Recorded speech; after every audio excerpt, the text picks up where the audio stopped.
You already know. I think we have, man. Y'all know what it is. You know what I'm saying? It's another episode, man, of Short Book Podcast. I'm your host, Seven Wall Shorty, you heard me? And I'm your co-host, Judah Clan Bob. Y'all know what it is. And today, man, we got, you know what I'm saying, New Orleans legends. You know, the Jamaican Jerk House. We got Mr. Richard and his beautiful wife, Miss Diaz, you heard me? That's right. Yeah, what's up? What's going on, Richard? Here, happy to be here on a podcast, So you know what's crazy? Let's clear this up for a second. You know, where you from, Rich? Because a lot of people watch your foot. I'm from Jamaica. Let's try that again. Where you from, Rich? A lot of people, kind of got a discrepancy. They don't know whether you're from New Orleans, whether you're from the islands. Can you clear that up for the people? Yeah, I'm straight from out of Jamaica, Kingston 13. Born and grown in a place named Rosetown. Okay. You born and raised in Jamaica, and I think they say your wife Cuban. Miss Diaz, you Cuban, right? My parents from Cuba. I'm born and raised in New Orleans. Born and raised. I can hear that accent. I can hear that accent. Hold on. Let's get that straight. I can hear that accent. New Orleans Charity Hospital. You heard me. Yeah, I mean, her first name Jackie. Yeah. Jackie Diaz. But the last name give it away though. Yeah. The last name give it away. There's a lot of history in the last name, so I can't give it up. Rich, what inspired you to bring Jamaican jerk cuisine to NOLA? You know, in a city that's already famous for food. What made you do it? I'm telling you, my wife is a big part of it. She's the one who forced me and said, you got to make New Orleans people taste your food, taste the type of cuisine where you got that. She forced me to really, because I used to cook a lot inside and she said, man, the food's so nice, you got to make everybody taste it, So she's the one who pushed me and said, yeah, we got to make other people taste it, So she's the one behind the scenes that put it together. Yeah, because I know I saw her by you, she's a culinary expert. Yeah, she's the one who pushed me out more to say, all right, you gotta make everybody taste that good season, great food, So she's the one who really. So what pushed the name Jamaican Jerk House? Because that name really stands out. Like when you think about all the Jamaican dishes throughout the city, throughout other cities, what made you pick that name? That name is very remarkable. Well, I was looking at a lot of names, so I was coming up with a lot of names, and my wife was like, Jamaican Jerk House. She's the one who really come up with that name because she was like, was going a lot of names, pick and choose a lot of names. And just said, Jamaican Jerk House, stand out. So I said, all right, let's go with that, You would have thought of that? Tell them the original name.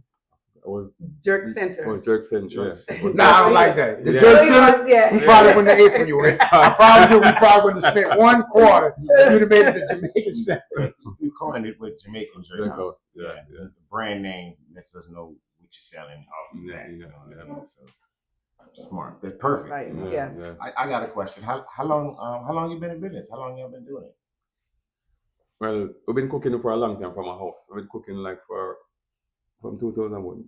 We started sauce in 09. Yeah, we started sauce. I used to work in the oil plant, Marathon. So I used to make my sauce and sell in the plant. A lot of people taste my sauce and said, man, your sauce is unique, different. So you got to do something different. So my wife was like, let's try to step out. Yeah, step out. I was a hustler. I was a homegrown street hustler. So you guys started in the house first and then grew to an actual restaurant? Yeah. Yes. How long have you been in the actual restaurant? 5 years. 5 years. On St. Claude. 5 years. Yeah. From what I understand, you guys are like the number one restaurant in the city of New Orleans? No doubt, hands down. Right. I'm about to open my second location. And my son is like a food critic. I just told him who he was interviewing. He was like 10 out of 10, Dad. That's the best. Oh, you been there? See, I never been there before. But I asked my son. He's like, you guys are 10 out of 10 as far as the food. Yeah, I appreciate that for real. Yeah. 5 years. It normally takes 5 years for business to even get recognized. So, the marketing, how y'all got the whole city to know about, Jamaica. Raw. Being real. Yeah. There's nothing fake. They're like, we don't post pretty pictures. We don't post fakeness. Like, we live in the flesh. Like, what you see is what you get. There's nothing fake about us. And people love that authentic taste. And they love the fact that they get to see and talk to the owners. Wow. You go to these restaurants, you don't even know who you patronizing. You know what I'm saying? Right. But with us, you get us in the building. Like, we in there cooking, mopping, cleaning. We doing everything too. You understand? So they love that. And I think that alone, not only that, you're not just taking people money, you taking their hearts. You creating relationships with them. Right. They got a problem, they got your personal number. You ain't got Copeland's personal number. You see what I'm saying? You can't go to Copeland's and say, hey, Cope, if God rest his soul, but you can't call on his family. You see what I'm saying? But with us, you got us in there, and you got our personal phone number posted on social media. You call me 1, 2 in the morning and say, hey, I just remember my jerk chicken was fucked up yesterday. You coming back tomorrow. We're going to take care of you. That's so like, level with the people. You know what I mean? You definitely got a real story. So, Jagger, describe the situation y'all went through before y'all actually hit it big. The homelessness situation. I know y'all faced some financial crises, things like that, some ups and downs. Can you give the people a clear picture of what happened with that in the beginning? I was always homeless. I met Richard. Richard came here on a work program. Richard was, he was all right. He had his mind set to go back and forth, work, make his money, go to his country. But Richard just showed me a whole different light. He showed me a whole different life. All I knew was the streets. I was a foster child. I was a product of the state. You know what I'm saying? When I got emancipated at 15 years old, I was just all over the place. All I could think about was not allowing my kids to go through what I went through. You understand? So I just didn't know like the route that I was going to take. My arrest record, was big, prevented me from getting a job. My personality, a lot of people can't handle because I'm going to tell you what I feel, how I feel. If you stink, I'm telling you stink. You know what I'm saying? And a lot of people don't like that. They don't like realness. So when I met Richard, it was really, I was my sister's wingman. And, when I met him, he just showed me a whole different light. Richard was so calm and passionate with me. He literally told me, he was like, you're on the streets. He was like, let me get you a place and you and your kids live there. And I was like, if a man could love me this much to house me and not even really know me. So I called him, I was like, let's just get married. Let's live life together. And we literally married within like 4 or 5 months. And this month gonna be 18 years we've been married. Wow. And you think everything y'all went through strengthened your relationship? 100%. Because every downfall we had, we went through it together. We had days where we just ate $1 bag of okra for weeks. Richard was stealing chicken out of Sonic to feed us. And he don't like when I tell this story. But like I said, I don't sugarcoat nothing. Richard was taking bread to feed us from Sonic. You feel what I'm saying? Like we went through some real, like people don't know that. We went through some really dark days together. And I think that's what like really, inspired us to like just hold on to each other because this man held on to me. I ain't had no job. I ain't had no education. I ain't have nothing. All I had was a plan. But he saw something in you. That's it. And I could tell, from the beginning of this interview, he constantly give you credit, for his success. He's a very successful man. I've been following Richard's career for a very, very long time. And he, no matter what camera's in front of him, no matter what interview he goes through, no matter what write-up, he always pay homage and give credit to the woman who helped him propel it forward.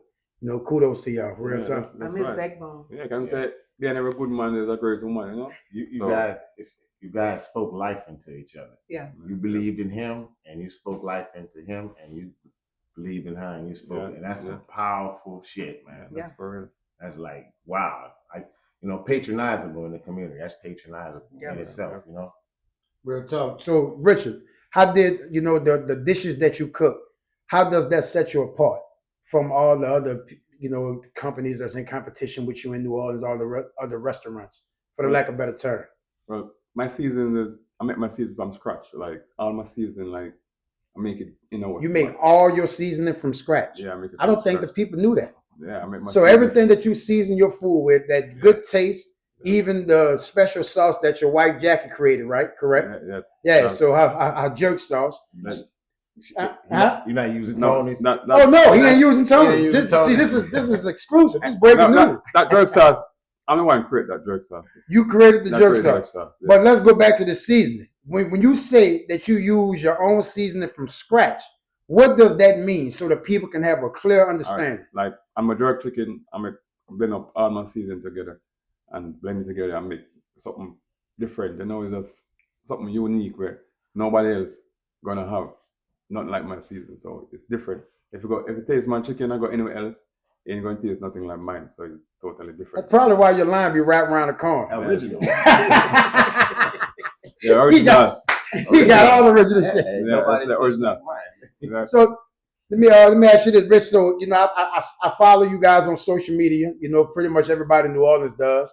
I seen you guys went through a few break-ins in the last what was the time lapse, the time frame from the first one to the last one that I saw, which was 2 weeks ago. Yeah, I think the first one is like really like a year ago. A year. Yeah, a year ago. Yeah, okay, so you're not being victimized every week, every month. You're not being targeted by people that's vandalizing the neighborhood. No. Okay, no. that's what I wanted to be sure. I wanted the people to hear that come from you, because that's the perception and what the people think. They think that you guys are a target, in the ninth wall. They want you to remove yourself from the ninth wall to be safe, you and your family.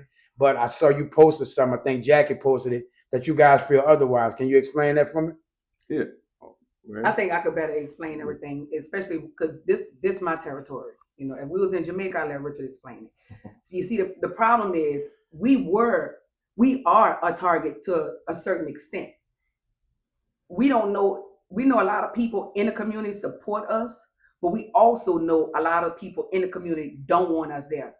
They ticket our people, they tow our people.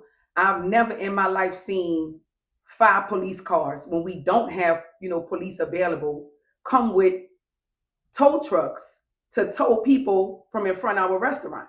That's just not normal. But we don't have police to fight crime. During those same times that was happening, I was calling the police for people overdosing, shooting, and I couldn't get a police until the next day. But we had police to tow us during the daytime. Now we bringing in millions, and people are paying out thousands in taxes. You feel what I'm saying? To be targeted like that. We don't necessarily know exactly where it come from. I know a lot of people that is in the hood is for us, but there's some hidden snakes up in there. You understand what I'm saying? Slithering in the grass. And we are a target to a certain extent. Not a target to where, let's start breaking into these shops and running away. I genuinely feel that the people that's breaking in last year was a crackhead. You can't make that up. When you look at it, how he did it, he was looking for a quick hit. This year, they're experienced. These are able-bodied people that's going around to multiple businesses, not just us, and targeting them. But the stuff that we dealing with as far as the neutral ground and stuff like that, that's what we being targeted at, because the people that was there before us didn't have this problem. And they parked on the neutral ground as well. And they made multi-millions and brought $1 million, business, further up. So it's like stuff like that made us a target. And the people that was there before y'all, that's Sneaky Pickle, right? Yeah, Sneaky Pickle. Yeah. It was the old Sneaky Pickle restaurant. A lot of business owners, usually refer that New Orleans got bad business practices. They make it bad for young business owners and stuff, right? So I got a question. How long it took y'all to get y'all occupational license? Like time-wise, like when you started how long did it take for the city to give y'all occupational license? It was about 4 months before we got everything together. I'm talking about, look, I told Richard, I said, Richard, you got to come out the oil plant. I said, there's more to the American dream than you just working in this, this oil plant. Richard was like, babe, I can't come out of this. This is what's feeding us. We don't know what your plan's gonna do, but I know for a fact we're gonna have a meal every day with this. Richard was like, I'm gonna take a 2-week leave. I was like, you can't take no leave. You just quit. I'm telling you, we're gonna be all right. God got us. When we got into the ninth ward, I knew we was going down. We was about to lose our cars. We was about to lose our house. We ain't had no money.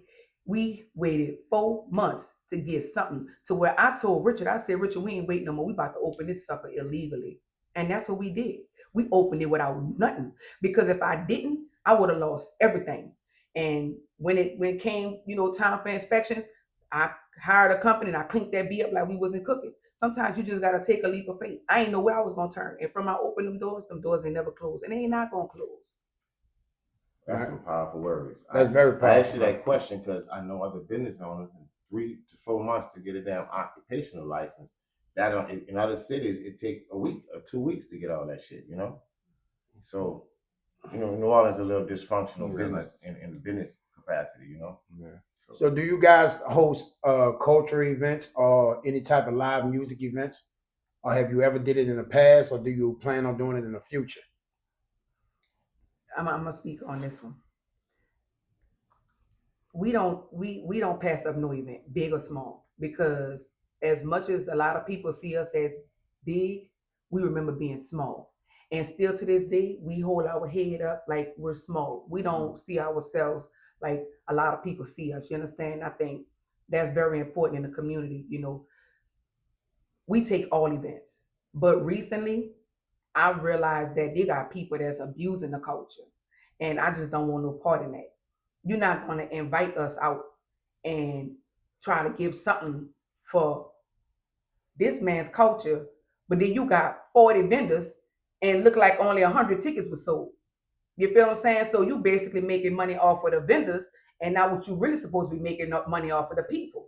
You feel what I'm saying? So you robbing us in the midst of holding an event that you knew wasn't capable of producing what you thought it was gonna produce. Message. So I started backing out from a lot of festivals. Like I'm kind of done with, like, you have to show me that you're passionate about it. I'm passionate about what I do. I go in jerk house, I taste that shit every day. Like, you're not about to slide nothing past me. And if it's nasty, I'm throwing it away. Wow. We making it, and that's just what it is. Message. That is message. Definitely a good bug in your ear for that one. You know what I'm saying? That's for all the people that's aspiring to do the same things. So, Richard, where your mind frame is right now, man? What's next? Like, what can do all? I know you got the new restaurant in Metairie that you're getting ready to, open. Yeah. What do I make the one in Metairie more bigger and better? One maybe do like a night, like a reggae night sometimes. Like reggae night. Want to make a difference with that one Metairie. I don't know why people would think that he would not be from this. Somebody from told Jamaica. me that. Somebody said that got to be the craziest stuff that I Yeah, heard. This came across our desk. I want you to understand it. When Yeah. they saw your flyer, oh, he's not from Jamaica, so make sure you guys not. I don't know why, because your accent is so thick. No, I don't try to change. That's my crazy. accent. Yep. You're not even trying. Like, his patois is just stuck there. Yeah. I can't change it. I never change. Let me tell y'all, Richard is 100% Jamaican. This man walked me in some of the most notorious ghettos in Jamaica.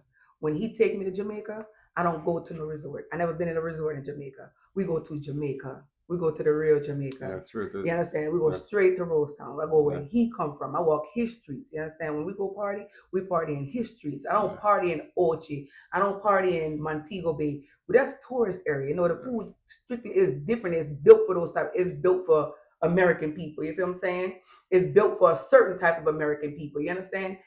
When I go to Jamaica, I go to the real Jamaica. I get the real Jamaica with Richard. And that's why when I'm in New Orleans, when he in New Orleans, I hold it down for him. If somebody come to him, I'm going to be the one to pull that pistol out. Because I know when I'm in Jamaica, Richard going to pull a machete out. So let me ask you this. How you guys feel, especially you, Rich, how you feel of the condition of New Orleans right now? How do you feel as far as the crime, the way people treating each other down here? Do you see any type of love? What do you see?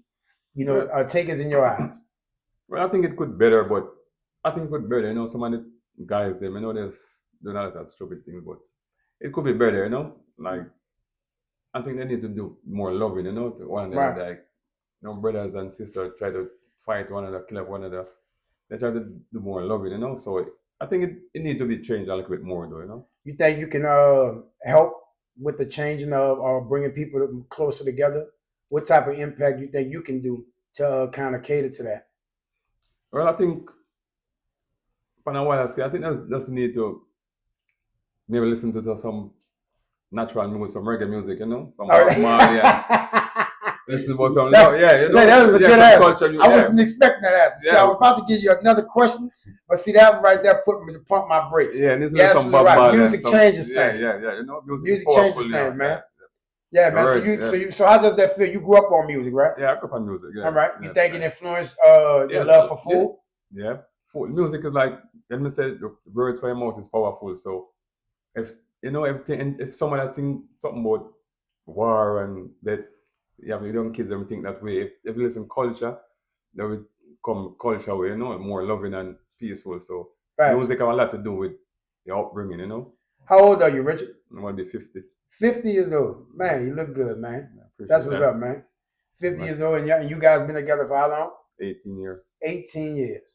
That's amazing. Yeah, you guys are like the Black Love movement, like a fairy tale. That's amazing, man. Jock your song. Let love lead the way. Yeah. You did. Yeah. So for all the people that's watching this, man, that's going to see this, if there was one thing that you wanted to tell everybody around the world, for them to remember you as, not as personally, but as a company, as a family, as a friend, and as a God-fearing man, what is that one thing that you would tell everybody in the world if you had a chance, to get them to their next level?